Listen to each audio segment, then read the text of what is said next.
मुंबई अशी एक टीम आहे जी आहे चांगली, पण अशी रोहित शर्माला कॅप्टन्सी काढून चांगलं काही काम केलं नाही. आता अंबानी गुजराती आहे आणि गुजराती हार्दिक पांड्या पण आता त्याला पुढे करतात, त्यामुळे मला असं आवडत नाही. पण मी चेन्नईला असं लोक हेट करतात, पण मला आवडत नाही, कारण चेन्नई नाव कोणतं पण असो, पण त्यांच्यात मराठी प्लेअर आहेत, त्यामुळे मला अभिमान आहे. चेन्नई मराठी प्लेयर्सला चान्स खूप देते असं तुला वाटतं, हो आणि त्यामुळे तू चेन्नईला सपोर्ट करतो. हो. इंडिया आहे, ब्ल्यू आहे, आमची ब्ल्यूच आहे रक्तामध्ये. आम्ही मुंबई इंडियन्सला सपोर्ट करतो. अच्छा, ठीक आहे. मुंबई इंडियन्सला का सपोर्ट करतो? मुंबईत राहतो म्हणून? कारण की मला एक जण आता चेन्नई सुपर किंग्सचा फॅन भेटला.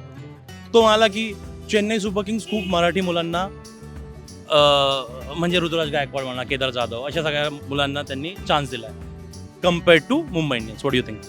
असं काही नाही. आता इंडियन टीमला कोणी जास्त प्लेयर्स दिले, चेन्नईनी की मुंबईनी?